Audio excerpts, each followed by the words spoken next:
오늘 우리가 함께 나눌 말씀은 마태복음 27장 51절부터 66절까지 교독하겠습니다.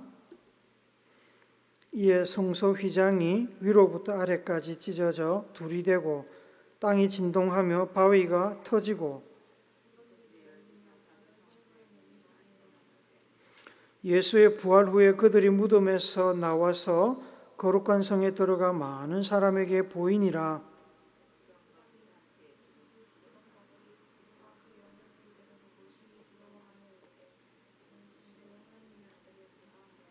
예수를 섬기며 갈릴리에서부터 따라온 많은 여자가 거기 있어 멀리서 바라보고 있으니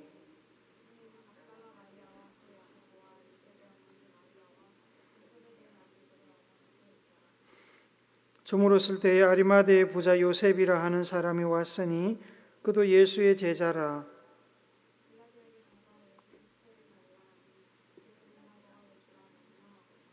요셉이 시체를 가져다가 깨끗한 세마포로 싸서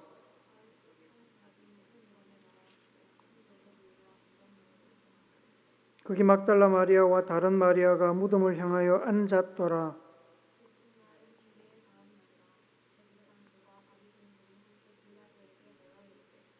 주여, 저 속이던 자가 살아있을 때에 말하되 내가 사흘 후에 다시 살아나리라 한 것을 우리가 기억하노니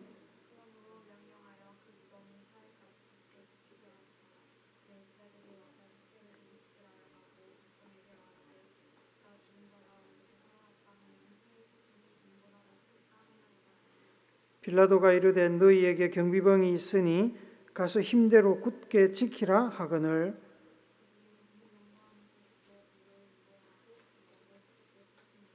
아멘. 하나님의 아들이신 예수님께서 보내신 이 지상에서의 삶은 단 1분 1초도 낭비해서는 안 되는 너무나 귀한 시간이었습니다.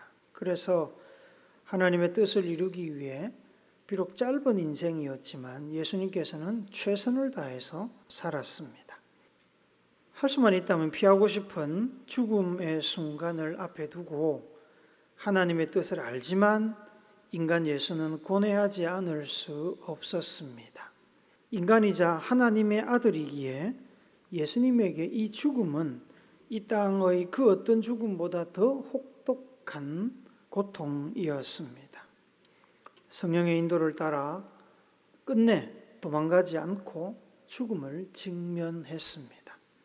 죽는 것까지 이 땅에서 예수님이 감당해야 할 일이라서 죽음이 확정되는 그 순간 다 이루었다고 선언하시고는 숨을 거두었습니다. 예수님이 숨을 거두셨을 때는 제9시 오후 3시쯤이었습니다. 성소의 휘장이 위로부터 아래로 찢어지고 하늘은 구름으로 덮여 있었습니다. 땅에 지진이 났고 죽은 자들이 무덤에서 일어나 몇 사람은 부활했습니다. 예수님이 숨을 거두시고 지진이 일어나자 사형집행을 주관하던 로마 군대 백부장과 십자가 사형대 옆에서 사형수를 지키던 군인들이 두려움에 휩싸였습니다. 그들은 그 사형집행이 잘못되었다는 것을 알았습니다. 그들은 유대인의 왕이라고 불리던 그 사형수가 그냥 정신 나간 사기꾼인 줄 알았는데 진짜 하나님의 아들이었다는 사실을 깨닫고 그렇게 증언했습니다. 그 증언이 이 마태복음에 남아 있습니다. 예수님의 죽음은 그저 세상을 바꾸려고 했다가 실패한 한 젊은 청년의 안타까운 죽음이 아니었습니다. 예수님의 죽음이 주는 의미를 크게 두 가지 생각해 볼 수 있습니다. 하나는 예수님께서 인간의 죄값을 대신 치르는 속죄의 제물이 되었다는 사실입니다. 속죄의 제물은 구약시대 제사에 쓰이던 양이나 염소와 같은 희생 제물을 말합니다. 사람의 죄는 생명으로밖에 갚을 방법이 없습니다.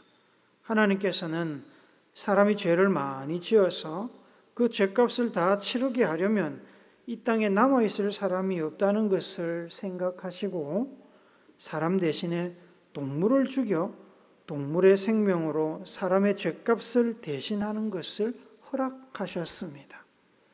이것을 대속이라고 그럽니다. 그러나 그 제사마저도 인간에게는 힘겨운 짐이었습니다. 인간들에게는 제사를 통해 죄를 용서받는 것도 버거운 일이었습니다. 그들은 제사를 드리며 하나님께 용서를 구했지만 죄는 줄어들지 않았고 여전히 죽음을 피할 길이 없었습니다.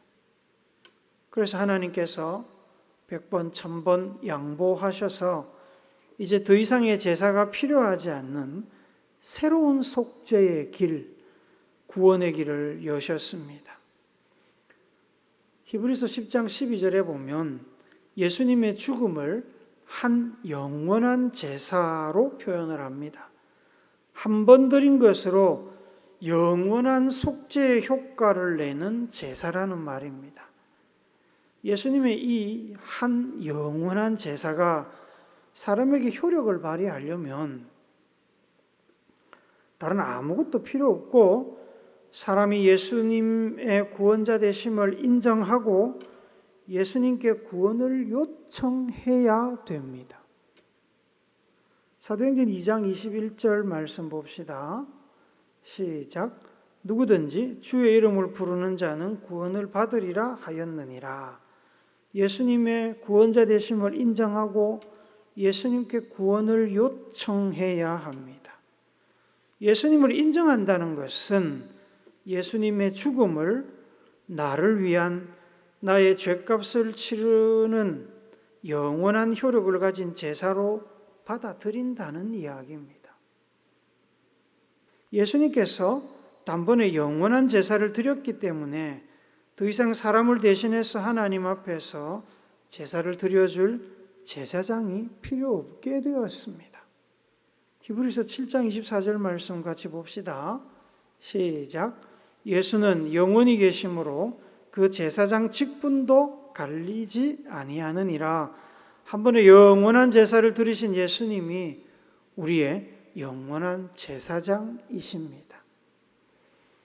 예수님께서 영원한 제사장이 되셨고 더 이상의 제사가 필요 없기 때문에 이제 우리는 옛사람들처럼 누군가 우리를 대신해 제사를 드려줄 사람이 필요 없게 되었습니다. 하나님과 우리 사이에 예수님이 대제사장으로 중보자로 자리를 잡으셨습니다.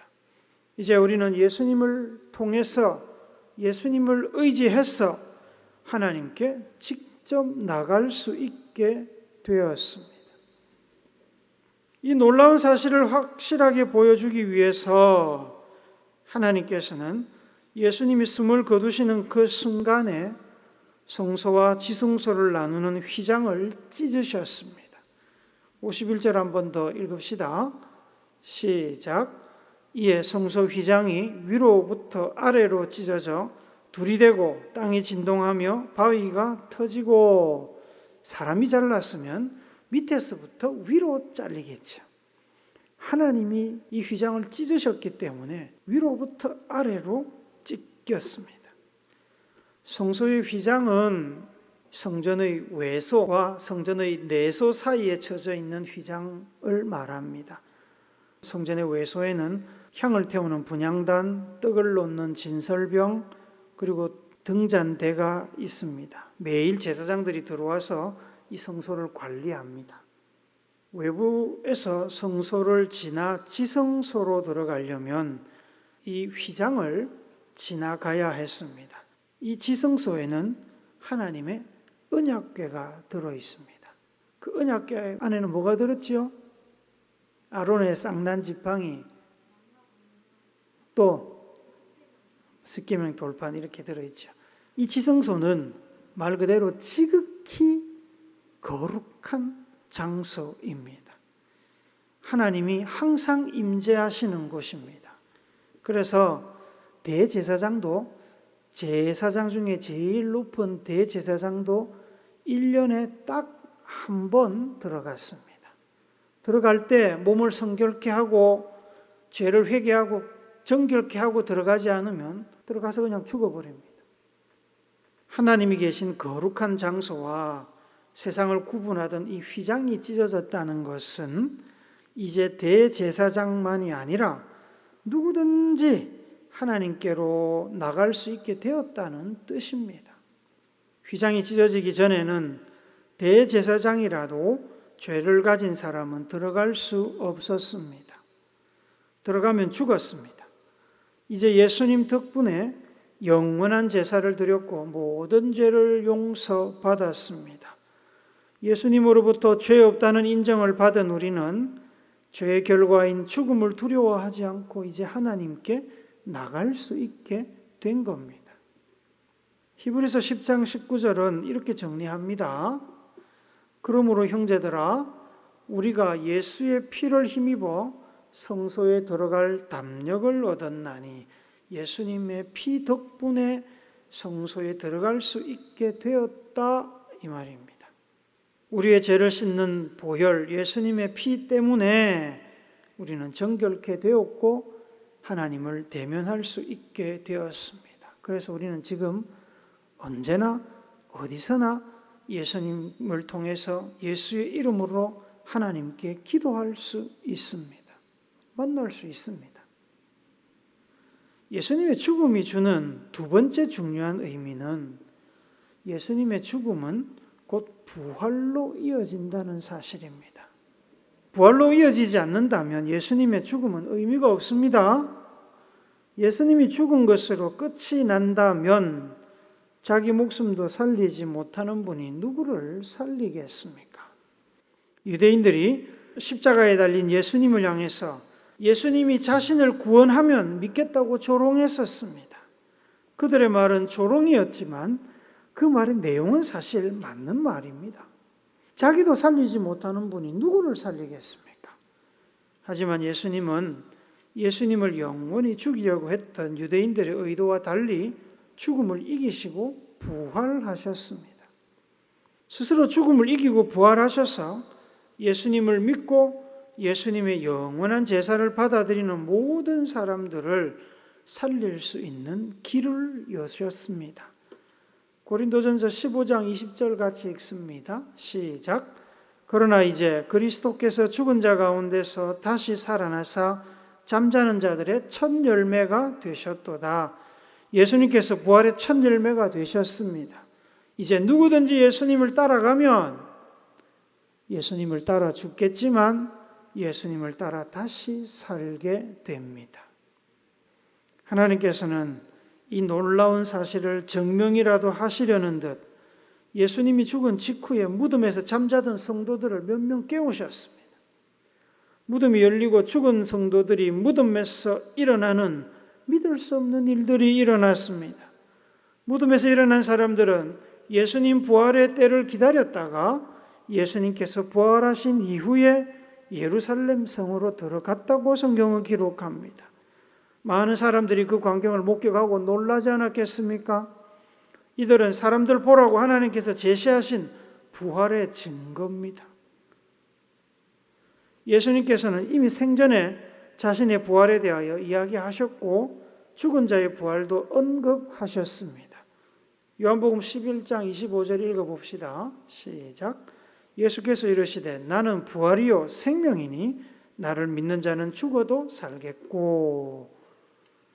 모든 죽은 자들의 부활은 예수님께서 이 땅에 다시 오실 때 이루어질 것입니다. 성소의 휘장이 찢어지고 죽은 자들이 일어나는 사건들이 예수님 죽음 직후에 일어날 때 성경은 숨을 거둔 예수님을 바라보는 두 부류의 사람들을 조명하고 있습니다. 그들은 모두 예수님의 죽음의 의미를 파악하지 못하고 있었습니다. 그들은 예수님이 부활할 것이라고 죽은 자들이 일어날 것이라고 기대조차 하지 않았던 사람들입니다. 그들은 십자가에 달려 죽은 평범한 인간 예수만 생각하고 있었고 이제 더 이상 예수로부터 그 어떤 이익도 얻을 수 없다고 포기하고 있었습니다. 그러기에 예수님에 대한 그들의 반응은 다른 누구보다도 다른 어떤 때보다도 진실했었습니다. 죽은 예수님을 바라보던 첫 번째 부류는 이미 죽은 예수님마저 사랑했던, 그래서 이미 죽었지만 예수님을 떠날 수 없었던 사람들입니다. 그들은 막달라 마리아, 야고보와 요셉의 어머니 마리아, 세베대 아들의 어머니, 그리고 아레마대 부자이며 사내들인 공회원인 요셉입니다. 사람 사이에 이권이 개입되면 그 관계가 진짜인지 이권을 위한 것인지 구분하기가 어렵습니다. 예수님의 제자들은 예수님을 정말로 사랑하고 열심히 따라다녔습니다만 동시에 그들의 추종과 사랑에는 예수님의 왕권이 세워지면 한자리하게 될 것이라는 권력에 대한 욕망도 자리 잡고 있었습니다. 그래서 그들은 예수님이 더 이상 자신들에게 이권을 줄 수 없다는 사실을 깨달았을 때 오히려 예수님 붙들고 있다가는 내 목숨도 위태롭겠구나라고 생각했을 때 모두 한결같이 예수님을 버리거나 부인하고 도망갔습니다. 나중에 가룟 유다를 제외하고 나머지는 모두 다 돌아왔습니다. 예수님이 체포되고 십자가에 달리는 과정에서 그 누구도 예수님을 변론하거나 부당한 판결이라고 항의하는 사람이 없었습니다. 예수님의 제자들, 예수님을 따르던 사람들 모두가 현실이라는 강한 힘 앞에 꼬리를 내리고 고개를 돌렸습니다. 그런 상황 중에 끝까지 예수님을 따라다니던 여성들이 있었습니다. 비록 그들 역시 예수님의 억울한 재판과 죽음에 대해서 아무 소리 하지 못했지만 그들은 예수님을 포기하지 않았습니다. 죽음의 순간까지 예수님 곁을 지켰습니다. 나중에 아리마대 요셉이 예수님의 시신을 인도받아 무덤에 안장할 때도 그들은 그 자리에 있었습니다. 예수님은 이미 죽었고 자신들이 예수님으로부터 얻을 수 있는 이익이 전혀 없었지만 여인들은 예수님을 놓을 수가 없었습니다. 용기가 없어서 예수님과 함께 싸우지는 못했지만 용기가 없다고 해서 사랑이 없는 것은 아니었습니다. 예수님을 위해 나가서 싸울 용기는 없었지만 끝까지 예수님 곁을 지키며 행여나 예수님 곁에 있다는 이유로 당할 수 있는 불행한 일에 대하여 받아들일 용기는 가지고 있었습니다. 아리마대 사람 요셉에 관해 요한복음은 이렇게 설명합니다. 요한복음 19장 38절 보니까 아리마대 사람 요셉은 예수의 제자이나 유대인이 두려워 그것을 숨기더니 라고 말씀합니다. 그는 사내들인 공회원이라는 높은 신분 때문에 자기가 예수님을 존경하고 예수님 말씀을 따르기로 작정한 제자라는 사실을 숨겼습니다. 그러나 예수님의 억울한 재판과 죽음을 보면서 도저히 그냥 있을 수가 없어서 아리마대 요셉은 직접 빌라도를 찾아가 숨을 거두신 예수님의 시신을 달라고 요청합니다. 그대로 두면 어떻게 될까요? 까마귀나 짐승들이 와서 시신을 훼손할 것입니다. 그것만은 막고 싶었던 거죠. 자기가 예수님의 시신을 챙기면 예수님을 따르는 사람이라는 사실이 드러나게 될 겁니다. 그렇게 되면 유대인들의 비난과 공격을 받게 될 것이고 공의회에서 활동도 어렵게 될 수도 있었습니다. 그럼에도 불구하고 예수님을 향한 사랑이 그를 그냥 잊지 못하게 만들었습니다. 빌라도에게서 시신 인도를 허락받은 요셉은 로마 군인들에게서 시신을 인도받아 자기와 자기 가족들을 위해 마련해둔 무덤에 예수님의 시신을 안장했습니다. 아리마대 요셉 역시 더 이상 예수님으로부터 얻을 수 있는 유익이 없었습니다. 그는 예수님이 죽었다고 생각했습니다. 끝났다고 생각했습니다. 그때까지는 모든 사람들이 다 그렇게 생각했습니다.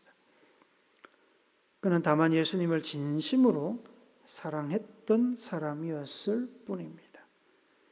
예수님을 향한 사랑이 사회적인 불이익이나 관계의 단절을 가져올 수도 있다는 사실을 잘 알고 있었지만 예수님을 변호하지 못한 죄책감과 사랑으로 예수님의 시신만은 지키고 싶었던 것입니다. 죽은 예수님을 바라보는 두 번째 부류는 죽은 예수님도 두려워했던, 그래서 이미 죽었음에도 불구하고 떠나지 못하고 예수님을 감시했던 사람들입니다. 사회적으로 예수님을 매장한 것도 모자라서 로마군에 넘겨 예수님을 십자가에 매달아 죽인 대제사장과 바리새인들을 비롯한 유대 종교 지도자들은 누군가 예수님의 시신을 수습해 갈 것이라고는 생각하지 못했습니다. 종교 지도자들이 공개적으로 예수님을 반대하고 수많은 군중들과 로마 군인들이 지켜보고 있는데 감히 누가 스스로 예수님을 따르는 사람이라고 공개적으로 드러내면서 예수님의 시신을 달라고 할 수 있겠습니까? 쉬운 일이 아니죠. 공회원인 아리마대 요셉이 아니었다면 십자가에 사형된 정치범, 흉악범의 시신을 누구도 달라고 요구하지 않았을 것이고 내주지도 않았을 것입니다. 예수님의 시신을 거두어 갔다는 소식을 전해들은 유대 종교 지도자들은 아리마대 요셉에 대한 분노보다 예수님께서 생전에 죽었다가 사흘 후에 다시 살아날 것이라고 했던 말이 생각이 나서 더 긴장했습니다. 만약에 제자들이 예수님의 시신을 숨기고 예수님이 부활했다고 거짓말하며 백성을 선동한다면 그때는 예수님이 살아있을 때보다 더 큰 혼란이 일어나게 되리라 판단했습니다. 64절 한 번 더 읽어봅시다. 시작. 그러므로 명령하여 그 무덤을 사흘까지 굳게 지키게 하소서. 그의 제자들이 와서 시체를 도둑질하여 가고 백성에게 말하되 그가 죽은 자 가운데서 살아났다 하면 후에 속임이 전보다 더 클까나이다 하니, 그들은 예수님을 직접 죽였고 예수님의 부활을 부정하고 있었음에도 이미 자기들 손에 죽은 예수님을 여전히 겁내고 있었습니다. 그래서 빌라도를 찾아가서 군인들을 요청했고 예수님이 안치된 무덤을 지키게 했습니다. 집에 있어도 대제사장의 업무를 보고 있어도 그들의 마음은 예수님께로 가 있었습니다. 사랑해서가 아니라, 미안해서가 아니라 무서웠기 때문입니다. 예수님의 육신은 죽었지만 예수님의 이름이 다시 살아나 그들을 괴롭힐 것이 두려웠기 때문입니다. 그들에게는 하나님을 향한 신앙도 남아있지 않았고 인간이라면 보편적으로 가지고 있는 이성이나 양심도 남아있지 않았습니다. 그들은 하나님의 아들 예수님을 만났지만 신앙의 전통과 기득권이라는 색안경을 끼고 예수님을 보고 있었습니다. 그런 그들에게 예수님은 그저 기득권을 흔드는, 전통을 무시하는 이단아였을 뿐입니다. 그래서 예수님을 제대로 볼 수 없었습니다. 색안경을 끼지 않은 사람들은 다 예수님을 알아보았지만 그들은 볼 수 없었습니다. 하늘의 말씀을 전해도, 자연을 다스리며 죽은 자를 살리는 기적을 보여도, 성령의 능력과 역사가 나타나도 그들은 전혀 보지 못했습니다. 신기하지요? 눈과 귀가 꽉 막혀 있었습니다. 무슨 수를 쓰든 간에 예수님을 죽이고 예수님의 이름을 유대 사회에서 지우려고만 노력했습니다. 예수님의 이름이 그들에겐 두려움의 대상이었습니다. 사랑하는 우물교회 성도 여러분, 예수님께서는 하나님의 뜻을 따라서 인간의 죄값을 대신 치르시고 죽었습니다. 자신의 희생과 죽음으로 모든 사람이 구원받을 수 있는 구원의 길을 여셨습니다. 중간에 누군가를 대리인으로 세워 하나님을 만나는 구약의 제도를 없애셨습니다. 예수님께서 친히 모든 이들을 위한 중개자, 대리인이 되셨습니다. 그래서 하나님과 우리 사이에 누군가가 끼어든다면, 누군가가 슬그머니 발이라도 한 짝 집어넣는다면 그 사람은 사기꾼입니다. 이런 예수님의 죽음을 지켜보면서 아직 부활 전임에도 불구하고 끝까지 예수님 곁을 지키며 예수님을 떠나지 않는 사람들이 있었습니다. 예수님을 따른다고 알려지면 불이익을 당할 수도 있음을 알고 있었지만 그들은 예수님을 지키지 못한 후회와 아쉬움, 예수님에 대한 그리움과 사랑으로 용감하게 예수님 곁에 서 있었고 예수님의 시신을 수습했습니다. 반대로 생전에도 예수님을 두려워하며 예수님을 죽이더니 예수님이 죽은 이후에도 안심하지 못하고 불안한 마음으로 예수님의 시신을 지키며 경계하던 이들도 있었습니다. 그들은 예수님이 아니라 하나님이 친히 그들에게 나타난다고 해도 하나님을 믿지 못할 것이고 하나님께서 자신들의 자리를 빼앗을지 모른다는 두려움에 하나님을 멀리하고 공격하고 죽이려고 할 것입니다. 실제로 그들은 예수님이 부활하신 이후에 그렇게 많은 사람들이 무려 40일 동안 예수님과 동행하며 이 땅에서 예수님께서 사역을 계속 하셨지만 그래도 예수님을 믿지 않았습니다. 계속해서 예수님을 따르는 사람들을 박해하고 죽였습니다. 여러분은 예수님을 사랑하십니까?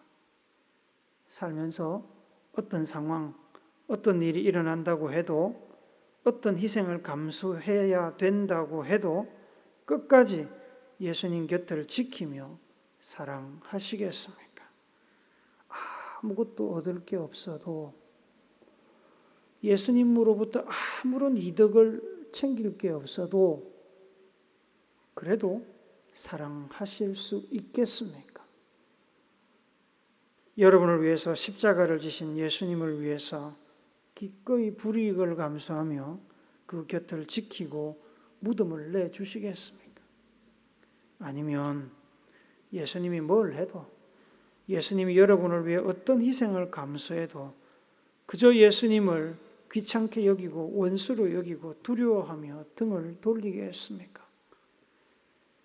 아무런 조건 없이 우리를 사랑하신 예수님을 기억하며 끝까지 예수님과 함께 동행하는 여러분 되시기를 하나님의 아들 구세주 예수님의 이름으로 축복합니다. 아멘.